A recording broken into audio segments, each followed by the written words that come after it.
Salutare, sunt Vlad99, iar astăzi vom face împreună unboxing și review noului telefon de la Huawei și anume Huawei P50 Pro. Avem aici cutia cu telefonul. Haideți să o deschidem ca de obicei să vedem ce se află în ea. În prim plan suntem întâmpinați de telefon.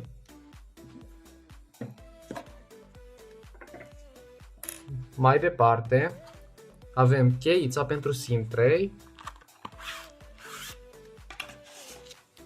o husă transparentă din silicon,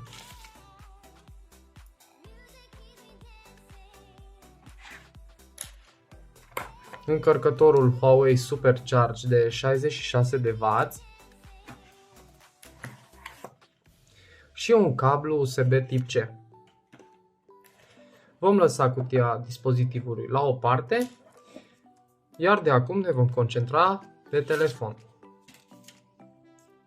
Telefonul este flagship-ul Huawei, are o grosime de 158 de mm, o lungime de 72 de mm și o lățime de 8,5 mm.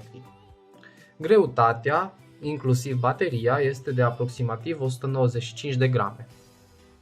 Telefonul vine în culoare Cocoa Gold. În România mai este disponibilă și culoarea Golden Black. După cum putem observa, telefonul are un design premium, arată foarte bine. Camerele de pe spate sunt cele mai noi camere Huawei. Avem o cameră True Chroma de 50 de megapixeli, avem o cameră True Chroma de 40 de megapixeli, o cameră cu unghi larg de 13 megapixeli și camera teleobiectiv de 64 de megapixeli. Camera frontală este de 13 megapixeli, are și ea un unghi larg cu f2.4 și autofocus. Camerele de pe spate sunt capabile de zoom digital, zoom optic și zoom hibrid între wide angle, adică 0,6x și 100x. Filmez acest review tot de pe flagship-ul Huawei și anume Huawei P50 Pocket. Sunetul este de asemenea de pe Huawei P50 Pocket.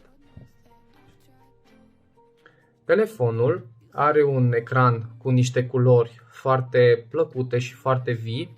Are un număr de 1,07 miliarde de culori. Este un ecran OLED cu o rată de refresh de până la 120 de Hz. Aceasta poate fi setată din setările telefonului, din Display and Brightness, Screen Refresh Rate, adică rata de prospătare a ecranului, și putem selecta între dinamic, High și Standard. Reglarea luminozității este de tip PWM, adică Pulse Width Modulation, de înaltă frecvență de 1440 de Hz. Rata de refresh tactil este de 300 de Hz. Avem o rezoluție pe ecran care poate fi și ea setată la rândul ei din setările dispozitivului. Avem o rezoluție cu claritate maximă de 2700 pe 1228 de pixel, respectiv rezoluție low pentru a economisi energie de 2025 pe 921 pixeli. PPI-ul, adică densitatea pixel per inch, este de 450.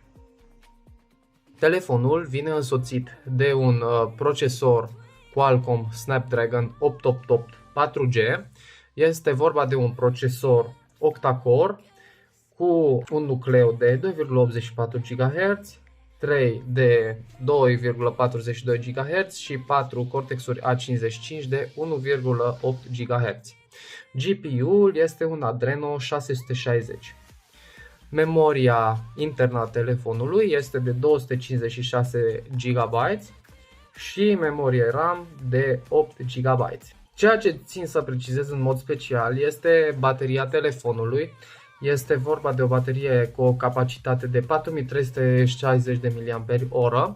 Ea se poate încărca prin utilizarea încărcătorului Huawei Supercharge de 66 de W Acesta va încărca dispozitivul de la 0 la 100% în aproximativ 40-50 de minute, respectiv wireless, maxim 50 de W. Telefonul are o rezistență la apă și praf, certificată IP68. Am făcut și un benchmark dispozitivului. În Geekbench 5 obținem un score single core de 895 și un multicore score de 3565, ceea ce dovedește că Huawei se clasează foarte bine pe plan de performanță. După cum putem observa, dispozitivul acesta este foarte apropiat de celelalte flagship-uri, respectiv se clasează în top 10. Iar la multicore bate cu mult celelalte flagship-uri. În AIDA 64 vom putea găsi mai multe specificații ale telefonului. După cum vă spuneam, este vorba de un procesor Qualcomm Snapdragon 888 fabricat pe o arhitectură de 5 nanometri. Display-ul, bineînțeles, niște setări despre rețea, bateria telefonului, apar și setările despre cameră. O să vă las mai multe fotografii, respectiv videoclipuri, pe parcursul acestui review pentru a putea scoate în evidență claritatea și frumusețea imaginilor obținute cu ajutorul camerelor acestui dispozitiv. We're told to have a certain face, I stood and wait because we aren't pixels on a screen. No, we're human, we breathe. Every single thing we see curated, it's overrated. These expectations, they keep weighing me down.